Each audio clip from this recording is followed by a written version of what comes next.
विश्व किडनी दिवस के मौके पर दिल्ली के Dharamshila Narayana super speciality hospital में एक भावुक और प्रेरणादायक कार्यक्रम का आयोजन किया गया। इस कार्यक्रम में डायलिसिस मरीज, किडनी ट्रांसप्लांट प्राप्त कर चुके लोग, डॉक्टर, नर्सिंग स्टाफ और देखभाल करने वाले एक साथ शामिल हुए। कार्यक्रम का उद्देश्य किडनी स्वास्थ्य को लेकर जागरूकता फैलाना और किडनी रोग से जूझ रहे मरीजों को हौसला देना था। इस मौके पर अस्पताल के वरिष्ठ डॉक्टरों ने इस वर्ष के theme healthy life, healthy planet पर लोगों को जागरूक किया। अस्पताल के वरिष्ठ विशेषज्ञों में डॉक्टर अजय कोहली और डॉक्टर मनीष टांडोन ने किडनी रोग की जल्दी पहचान, सही इलाज और नियमित जांच की अहमियत बताई। सर, क्या कुछ कहेंगे? आज किडनी डे है और आज आप लोगों ने एक आयोजन किया है, क्या कुछ इसका उद्देश्य है? गुड मॉर्निंग, मेरा नाम डॉक्टर अजय है। मैं नारायणा ग्रुप ऑफ हॉस्पिटल्स में क्लस्टर हेड हूँ दिल्ली एनसीआर रीजन के लिए। आज वर्ल्ड किडनी डे है। ये एक बहुत इम्पॉर्टेंट दिन है क्योंकि किडनी डिजीज़ को इंडिया में साइलेंट डिजीज़ की तरह माना जाता है। एक एपिडेमिक है। अराउंड 20 करोड़ लोग इंडिया में किसी न किसी फॉर्म के किडनी डिजीज़ से सफ़र कर रहे हैं। इसमें बहुत बड़ा हिस्सा ब्लड प्रेशर के मरीजों का, बहुत बड़ा हिस्सा डायबिटीज़ के मरीजों का है, जो इवेंचुअली किडनी डिजीज़ कॉज करते हैं। इन दिन में, आज के दिन में हम इसके लिए जागरूकता बनाना चाहते हैं कि आप आगे आइए, अपना इलाज कराइए, अपनी देखभाल रखिए, प्रिवेंट कीजिए, ब्लड प्रेशर को कंट्रोल कीजिए, डायबिटीज़ को कंट्रोल कीजिए, ताकि इवेंचुअली आपको किडनी डिजीज़ ना हो। एक और जो बड़ा डिफ़िकल्ट हमारे लिए स्टैटिस्टिक्स ये है कि इंडिया में अराउंड 13 से 15 हज़ार किडनी ट्रांसप्लांट होते हैं पर साल और हमें 2 लाख ट्रांसप्लांट्स की ज़रूरत है। तो हम 10% लोगों का भी ट्रांसप्लांट नहीं कर रहे हैं। बाकी ये जो 1,80,000 लोग हैं, ये लोग हमेशा डायलिसिस पे रहते हैं। डायलिसिस ईजी नहीं है। डायलिसिस हर हफ्ते होना पड़ता है, महीने में 3 बार होना पड़ता है। It's a big value on patients. उनकी फैमिली के लिए बहुत बड़ी वैल्यू है। टाइम, सेहत। तो सिर्फ एक आदमी बीमार नहीं होता जब किडनी डिजीज़ होता है, आपकी पूरी फैमिली साथ में लग जाती है। तो ये बहुत इम्पॉर्टेंट है कि ऐसे दिनों में हम जागरूकता बनाएं कि कैसे किडनी ट्रांसप्लांट किया जा सकता है। अभी मैं नीचे एक पेरेंट से मिल के आया हूँ। उन्होंने अपने बेटे को किडनी दिया है। यंग बेटा था सचिन, उसकी मदर नीलम जी ने उनको किडनी दिया है। बिल्कुल दोनों स्वस्थ हैं और अच्छी लाइफ जिएंगे दोनों। तो ये एक जागरूकता का भी विषय है। नारायणा ग्रुप ऑफ हॉस्पिटल्स, हम दुनिया में सबसे ज़्यादा ट्रांसप्लांट करते हैं। हमारे कैलकाटा वाले हॉस्पिटल हम रोज़ कम से कम 1 से 2 ट्रांसप्लांट कर रहे हैं वहाँ पे। तो हमारी एक्सपर्टीज़ है इसमें। और नारायणा हमेशा एक अफोर्डेबल हेल्थ केयर हॉस्पिटल के नाम से जाना गया है। तो जहाँ पे हमारी मदद लगेगी, जहाँ पे हम आगे बढ़ के पेशेंट्स की कोई हेल्प कर सकेंगे, हम आगे आएंगे और पेशेंट का हाथ पकड़ के साथ चलेंगे। और आप सब लोगों से भी यही चाहिए कि इस चीज़ को और बढ़ावा दिया जाए कि कैसे ट्रांसप्लांट ईजी है, कैसे लोगों को अपनी सेहत का ख्याल रखना है और आगे जाके हम किडनी डिजीज़ कम करने के लिए क्या कर सकते हैं। Thank you. क्या कुछ कहेंगे आज के जो किडनी डे है और क्या कुछ?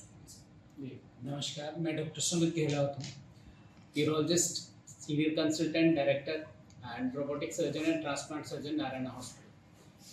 आज के दिन जो खास बात है वो पूरा स्पेक्ट्रम है जो किडनी की बीमारी का। हमें प्रिवेंशन से लेके जो बीमार नहीं है उसको भी अपना ध्यान कैसे रखना है।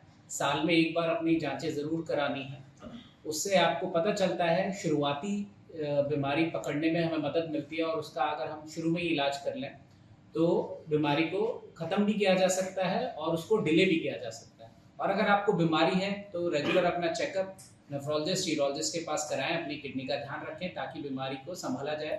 और अगर किडनी खराब हो चुकी है तो ट्रांसप्लांट एक बेहतर उपाय है, बेहतर ऑप्शन है। और उससे रिलेटेड जो आपके रिस्क हैं या जो आपकी भ्रांतियाँ हैं या डर है, उसको आप पेशेंट से एज ए जिनका ट्रांसप्लांट हो चुका है, जो सक्सेसफुल ट्रांसप्लांट करा चुके हैं, उनसे मिलके या नेफ्रोलॉजिस्ट या यूरोलॉजिस्ट से मिलके ही उसे दूर कर सकते हैं। तो अपना डिसीजन बनाने से पहले ज़रूर हर एस्पेक्ट को टच करें और अपना डिसीजन इन्फॉर्म डिसीजन बनाएं। Thank you. भारत में जैसे किडनी से जुड़ी हुई बीमारियां तेजी से बढ़ रही हैं, तो इसके पीछे उसका मुख्य कारण क्या रह सकता है? जो बीमारियां हैं किडनी रिलेटेड, उसका जो मूल कारण है, जड़ से रिलेटेड प्रॉब्लम्स हैं, वो है बीमारी ओबेसिटी से रिलेटेड, शुगर से रिलेटेड और बीपी से रिलेटेड।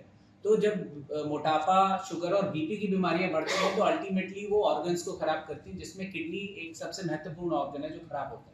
इसी वजह से किडनी की बीमारियां भी बढ़ रही हैं। मौजूदा समय में डोनेशन रफ्तार बढ़ रही है, कम हो रही है, क्या परिस्थिति है? जी, पिछले 3 साल का अगर हम डाटा लें तो 8,000 से 10,000 और अब 12,000, तो नंबर तो बढ़ रहा है बट बहुत ही कम नंबर, जो परसेंटेज है काफ़ी कम है, और जो जिनको रिक्वायरमेंट है वो भी उसी दर से बढ़ रहा है। तो we are not able to cope up with the requirement. 10% से भी कम पेशेंट्स को जिनको ज़रूरत है आज की तारीख में इंडिया में किडनी ट्रांसप्लांट की, उनका ट्रांसप्लांट हो पा रहा है। इसके पीछे कई कारण हैं। डोनर जो अवेलेबल हैं वो फैमिली मेम्बर्स ही हो रहे हैं। जो डेथ के बाद डोनेशन होता है वो काफ़ी प्रचलित नहीं है अपने देश में, और ऑर्गन्स अवेलेबल नहीं है। और जो लिविंग डोनर भी हैं, जो फैमिली मेम्बर्स भी देते हैं, उनमें भी डर का और एक नॉलेज की कमी की वजह से परेशानियों का सामना उनको करना पड़ता है और वो अपनी किडनी नहीं दे पाते हैं। तो नंबर काफ़ी कम है, जिसको आगे और बढ़ाने की बहुत ज़्यादा ज़रूरत है ताकि बेटर हो सके जो रिसिपेंट स्टेज में है, जिनकी किडनी खराब है। किडनी इशू को लेकर जब इस हॉस्पिटल में कोई पेशेंट आता है तो किस तरीके से सेटिस्फाइड होता है, आपको किस तरीके से जो है उनको किडनी वो करने का? जी, किडनी से रिलेटेड कोई भी प्रॉब्लम का पेशेंट अगर हमारे हॉस्पिटल में आता है तो 2 डिपार्टमेंट्स हम एज ए टीम उसको मैनेज करते हैं, department of urology and department of nephrology. और उसमें जिसकी भी ज़रूरत होती है, अगर सर्जरी की ज़रूरत होती है तो यूरोलॉजिस्ट उसको सर्जरी करते हैं। हमारे यहाँ पे हर प्रकार की सर्जरी की जाती है, लेज़र से सर्जरी रिलेटेड हो, स्टोन्स की सर्जरी हो, रोबोटिक सर्जरी हो, कैंसर सर्जरी हो, ट्रांसप्लांट सर्जरी हो, सारी ही चीज़ें यहाँ पे अवेलेबल हैं और हम उसको सक्सेसफुली कर रहे हैं। साथ ही साथ अगर नेफ्रोलॉजिस्ट की ज़रूरत होती है या दवाइयाँ हमें बाद में चलानी होती हैं या फॉलोअप में पेशेंट को रखना पड़ता है, तो नेफ्रोलॉजी टीम भी हमारे यहाँ बहुत अच्छी है। और डायलिसिस से रिलेटेड चीज़ें, ICU care, CCU care, cardiac care, हर चीज़ हमारे यहाँ अंडर वन रूफ अवेलेबल है। सर, किडनी फेलियर से पहले के स्टेजेस के बारे में बताइए, वो उस स्टेज में पेशेंट को क्या करना चाहिए, कैसे पता लगाएं? I would suggest nephrology team can better answer this. क्या स्टेजेस हैं और किस तरीके से उसको। गुड मॉर्निंग, मेरा नाम डॉक्टर यासिर रिजवी है। मैं Dharamshila Narayana super speciality hospital में किडनी स्पेशलिस्ट हूँ। सो हम लोग ये वर्ल्ड किडनी डे हर साल दूसरे सेकेंड थर्सडे को हम लोग ऑब्जर्व करते हैं, ताकि हम सोसाइटी में ये इंफॉर्मेशन स्प्रेड कर सकें कि किडनी डिजीज में क्या क्या प्रॉब्लम्स हो सकती हैं। जैसे आपने क्वेश्चन पूछा, सो किडनी बीमारी के साथ एक प्रॉब्लम ये है कि वो शुरुआती स्टेज पे साइलेंट बीमारी होती है, पेशेंट को कोई लक्षण नहीं होते हैं। कई बार किडनी की बीमारी जब काफ़ी आगे बढ़ जाती है तब पेशेंट को हल्के हल्के सिम्टम्स आना शुरू होते हैं, जैसे उनका यूरिन में कुछ चेंजेस आएगा, या तो यूरिन कम होगा या ज़्यादा होगा, उनको थकान होगी, पैरों पे या चेहरे के आसपास सूजन आ सकती है। जैसे जैसे किडनी की बीमारी बढ़ती है तो उन लोगों का भूख कम हो जाता है, बार बार वॉमिटिंग होने की सेंसेशन होती है। अगर आप उनका बाकी देखेंगे, ब्लड टेस्ट देखेंगे तो उसमें उनका यूरिया क्रिएटिनिन बढ़ना शुरू हो जाता है। अगर किडनी की बीमारी और आगे बढ़ती है, यूरिन आउटपुट कम होता है, तो पेशेंट को सूजन ज़्यादा बढ़ जाती है, उनको चलने पे सांस फूलता है, भूख काफ़ी ज़्यादा कम हो जाती है, कुछ पेशेंट को वेट लॉस हो सकता है। और जब किडनी बहुत ही ज़्यादा एडवांस स्टेज में पहुंच जाती है, जिसको हम CKD स्टेज 5 या एंड स्टेज कहते हैं, उस समय पेशेंट इवन बेहोशी में जा सकते हैं और उनको सीजर्स भी हो सकते हैं। तो इमीडिएट क्या करना चाहिए? तो सबसे पहले जैसे डॉक्टर साहब ने बताया है कि जो किडनी बीमारी के सबसे कॉमन रीज़न इंडिया में है वो है diabetes and blood sugar. So जिन पेशेंट्स को BP और शुगर की बीमारी है तो उनको अपने किडनी के टेस्ट रेगुलरली कराने चाहिए, ताकि हमें पहले से ही पता चल जाएगा कि उनको किडनी का बीमारी आना शुरू हो गया है। ऐसे स्टेज में अब हमारे पास कुछ दवाइयाँ अवेलेबल हैं जो किडनी की बीमारी को या तो कंट्रोल कर सकती हैं या इम्प्रूव कर सकती हैं। प्रॉब्लम तब आती है अगर आप किडनी की बीमारी को डिटेक्ट ना करें और वो धीरे धीरे करके आगे बढ़ती है और एंड स्टेज रीनल डिजीज में पहुंच जाती है। तो जैसे जो BP और शुगर के पेशेंट्स हैं वो अपनी दवाइयाँ रेगुलरली लें, अपने BP और शुगर को कंट्रोल में रखें। अगर उनको किडनी की कोई बीमारी आई है तो वो अपने किडनी डॉक्टर से ज़रूर मिलें, क्योंकि हमें कुछ बेसिक टेस्ट करके उनकी दवाइयाँ एडजस्ट करनी होती है। जैसे उनको एक तो खाने में परहेज़ करना होता है, किडनी पेशेंट्स को नमक कम रखना है, घी तेल मसाला चिकनाई जैसी चीज़ें कम करनी है। शुगर कंट्रोल करने के लिए जो मीठी चीज़ें हैं जिसमें कैलोरीज है वो कम करना है। किडनी के पेशेंट्स में प्रोटीन की चीज़ें कम करनी होती हैं। पानी कम करना पड़ता है, स्पेशली उन पेशेंट्स में जिनको सूजन की दिक्कत आ रही है। प्लस आपके रेगुलर टेस्ट होंगे, उसके बेसिस पे हम लोग उनकी दवाइयाँ एडजस्ट करते रहते हैं ताकि उनकी किडनी की बीमारी जो है वो हम कंट्रोल कर सकें। अनफॉर्चुनेटली कुछ पेशेंट्स हैं जिनको इन सब चीज़ों के बाद भी उनकी किडनी की बीमारी आगे बढ़ सकती है, और जब वो एडवांस किडनी फेलियर में जाते हैं तब डायलिसिस और ट्रांसप्लांट जैसे ट्रीटमेंट ऑप्शंस की बात की जाती है। तो डॉक्टर ये जनरली 40% है डायबिटिक, उन्हीं में ये किडनी की बीमारी है या general? So diabetes and blood pressure common reasons हैं, बट इसके अलावा बाकी और बीमारियां, जैसे अगर किसी को बार बार यूरिन में इन्फेक्शन है, किडनी में स्टोन्स हैं, या कोई बहुत ज़्यादा किसी दूसरी बीमारी की दवाइयाँ चल रही हैं जैसे हार्ट या लिवर की बीमारी चल रही है, या जो लोग पेन किलर्स का बहुत ज़्यादा उपयोग कर रहे हैं जोड़ों के दर्द या किसी कारण से, या किसी लोगों को अगर ऑटो इम्यून डिजीजेस हैं जैसे SLE है और वो दूसरी बीमारियां, उसमें किडनी इम्पैक्ट हो सकती है। सर शराब। हाँ जी, नमस्ते, मैं डॉक्टर वरुण हूँ, धर्मशिला नारायण में सीनियर कंसल्टेंट न्यूरोलॉजी और किडनी ट्रांसप्लांट डिपार्टमेंट। तो जैसे डॉक्टर साहब ने बताया आपको, ये जो हमारी जीवन शैली का परिवर्तन हो रहा है, जैसे लाइफस्टाइल चेंज हो रहा है, उसकी वजह से ही बीमारियाँ आ रही हैं, जैसे मोटापा, ओवरवेट होना, BP, शुगर, और कई केसेस में जो निगलेक्टेड किडनी स्टोन की बीमारियाँ हैं, जीवन शैली की वजह से किडनी स्टोन की बीमारियाँ भी ज़्यादा कॉमन हो रही है। किडनी स्टोन अगर टाइम पे ना ट्रीट किया जाए तो उनसे भी किडनी डैमेज हो सकता है। कई बार उसकी वजह से भी पेशेंट्स आते हैं एंड स्टेज यूरिनरी डिजीज में, जब किडनी पूरी तरह खराब हो चुकी होती है।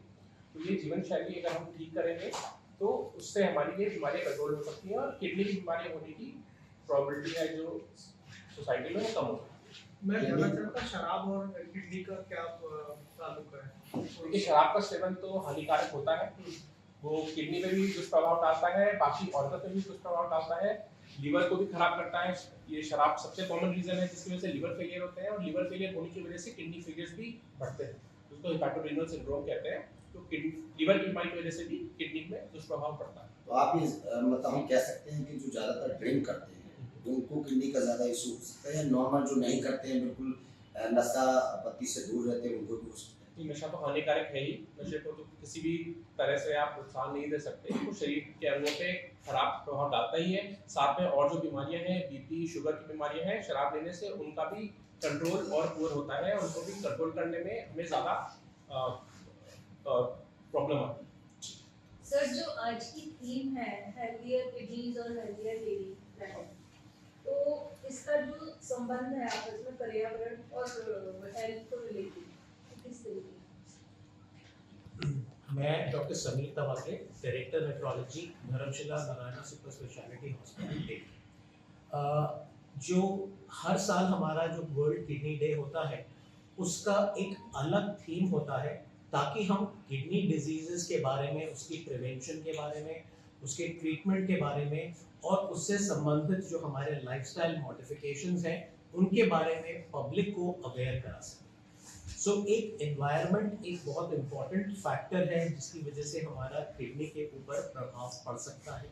ऑब्वियसली अगर हम अपना एक घर में एनवायरनमेंट, मतलब एक पर्सनल एनवायरनमेंट, जैसे मैं कहूँगा कि अगर हम हेल्दी रखते हैं, अपने आप को एक्सरसाइज करते हैं, अपना शुगर ब्लड प्रेशर कंट्रोल में रखते हैं, तो उससे डेफिनेटली हमारी किडनी डिजीजेज होने की संभावना कम हो जाती है।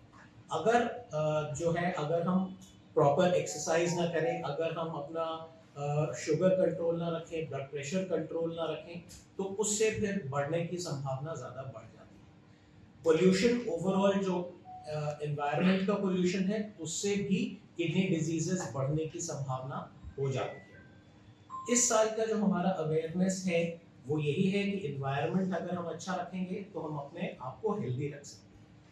सबसे ज़्यादा इम्पोर्टेंट चीज़ वर्ल्ड किडनी डे पे पब्लिक को अवेयर कराने की ये है कि अगर आपको किडनी की बीमारी है तो आप उसका उचित तरीके से इलाज कर सकते हैं और कुछ हद तक उसको आगे बढ़ने से हम प्रिवेंट भी कर सकते हैं। जो लोग डायलिसिस की सिचुएशन पे हैं उनको ये अवेयर कराना है कि वो अपना नॉर्मल लाइफस्टाइल जी सकें, अपना नॉर्मल जो एक्टिविटीज़ हैं, डे टू डे एक्टिविटीज़ हैं, वो कर सकें, और साथ के साथ वो और पब्लिक में मैसेज फैला सकें कि भाई डायलिसिस और ट्रांसप्लांट एक ऐसी चीज़ है जिससे हम एक अपनी नई ज़िंदगी जी सकते हैं, एक नया नॉर्मल क्रिएट करके हम अपनी नॉर्मल ज़िंदगी जी सकते हैं। तो सर, ये ट्रीटमेंट कितना कॉस्टली होता है, प्लस किफ़ायती होता है, और प्रिवेंटिव जो शुरुआती टेस्ट करना हो, किडनी सही है या क्या है, तो वो उसके बारे में बताइए, कितना खर्चा होता है? जी, नॉर्मली जो ये सबसे पहले तो प्रिवेंशन की अगर हम बात करें तो जिन लोगों के घर में किसी को डायबिटीज़ है, ब्लड प्रेशर है या किडनी की बीमारी है, तो उन लोगों में इस बीमारी के होने की संभावना ज़्यादा बढ़ जाती है। उस सिचुएशन में उनको, जिन लोगों को अभी तक वो बीमारी नहीं हुई है, उनको पीरियोडिकली रेगुलरली अपने टेस्ट कराते रहने चाहिए। 6 से 8 महीने में अपने रेगुलर चेकअप्स कराते रहने चाहिए ताकि उस बीमारी को जल्दी पकड़ा जा सके। आजकल के ज़माने में अगर आपको बीमारी अर्ली स्टेजेस में डिटेक्ट हो जाती है तो काफ़ी हद तक हमारे पास कई प्रिवेंटिव स्ट्रैटेजीज आ गई हैं, कई ऐसी नई दवाइयाँ आ गई हैं जो आज से 10-15 साल पहले हमारे पास नहीं थी, जिनसे हम इस बीमारी को आगे बढ़ने से उसको हम रोक सकते हैं। उसके साथ साथ अगर रेगुलर दवा रखते हैं तो हमारा ट्रीटमेंट एवरेज रहता है, जो नॉर्मल दवाइयाँ आप अपने डॉक्टर के विजिट करके अपनी दवाइयाँ ले सकते हैं। डायलिसिस एक ऐसी प्रक्रिया है जो एक रेगुलर प्रोसीजर है जिसमें डेफिनेटली यस थोड़ा सा खर्चा आता है, बट हम as a hospital, as an organisation, हम ये कोशिश करते हैं कि जितना मिनिमाइज हम कर सकें ट्रीटमेंट प्लानिंग को, ट्रीटमेंट के खर्चे को, उसको हम करें।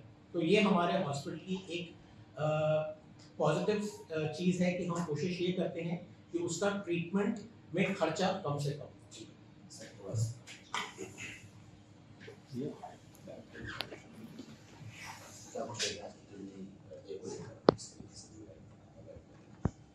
देखिए, आज जैसे नमस्कार, मैं डॉक्टर मयंक हूँ, मैं director urology and robotic and transplantation Dharamshila Narayan hospital में। और वर्ल्ड किडनी डे जैसे आज सेलिब्रेट हो रहा है, तो उसका बेसिकली कोई सेलिब्रेशन नहीं है, ये एक अवेयरनेस प्रोग्राम है जिसमें हम जनता को, लोगों को ये बता सकें कि भाई आप अपनी किडनी का ध्यान रखिए। किडनी का ध्यान रखेंगे तो आपके शरीर का ध्यान ऑटोमेटिकली हो जाएगा, और उसके ध्यान रखने का पर्पज़ ये है कि आप हेल्दी रहें। हेल्दी रहेंगे तो आगे आपका सब कुछ, सारा लाइफस्टाइल हेल्दी रहेगा। और ध्यान रखना कोई बहुत लंबी चौड़ी कहानी नहीं है। इसमें ध्यान रखने के लिए आपको सिर्फ अपने routine test, blood test, urine test और एक अल्ट्रासाउंड पीरियोडिकली साल में एक बार या 2 साल में एक बार रेगुलर बेसिस पे आपको कराने हैं। सिर्फ इतनी सी ही मेहनत करनी है। और जो आपको दारू, सिगरेट, नशे, इन सब से बचना है। और दूसरा, जो इतने सारे क्वैक्स मार्केट में घूम रहे हैं जो कहते हैं किडनी फेल, हमसे मिले या लिखे, उन सब से आपको बच के रहना है, सोसाइटी को बच के रहना है। जिनकी फुल पेज की डेली एडवर्टाइजमेंट आ रही है, क्योंकि हमारे कानून में उस पर कोई बंधन नहीं है, तो इसलिए पूरे पेज की एडवर्टाइजमेंट आ रही है कि किडनी फेल हमसे मिले, लीवर फेल हमसे मिले। वो सब टोटल फ्रॉड है। अंत में लोग पता नहीं क्या क्या दवाइयाँ खाते हैं, उसमें क्या क्या सॉल्ट है, ना देने वाले को पता है ना खाने वाले को पता है। और वो सब करके आदमी, जब पेशेंट हमारे पास आता है तो वो एक इरिवर्सिबल स्टेज में होता है जहाँ हमें भी नहीं पता उसने जो खाया है उसका क्या नुकसान है, क्या तोड़ है। तो वर्ल्ड किडनी डे सेलिब्रेट नहीं, मतलब मनाने का पर्पस सिर्फ ये है कि जनता को जागरूक किया जा सके कि भाई आप फालतू के बहकावे में ना फंसे और अपनी किडनी का ध्यान रखने के लिए अपने एक रेगुलर बेसिस पे टेस्ट कराएं। सर, एआई का और रोबोटिक का कितना रोल है ट्रांसप्लांट में, किडनी ट्रांसप्लांट? एआई और रोबोटिक का रोल सर्जरी में अभी है। ट्रांसप्लांट अभी कुछ सेंटर्स में शुरू हुआ है रोबोटिक से। एआई का कोई ऐसा रोल नहीं है, क्योंकि एआई अपने आप कुछ नहीं कर रहा है। जो रोबोट है वो अभी हैंड ऑपरेटेड है, मतलब मैं चाहूँगा तो उसको ऑपरेट होगा। ऐसा नहीं कि एआई मैंने उसमें फिट कर दिया मॉड्यूल और वो रोबोट जाके अपने आप ऑपरेट करके आ जाएगा। रोबोट मेरे ही कंट्रोल में है, जैसा मैं चाहूँगा वैसा वो काम करेगा। मान लीजिए मैंने अपने लिए एक नौकर रख लिया है, उसको मैं जो इंस्ट्रक्शन देता हूँ वही वो काम करता है, तो मैं उसी तरह से रोबोट होता है।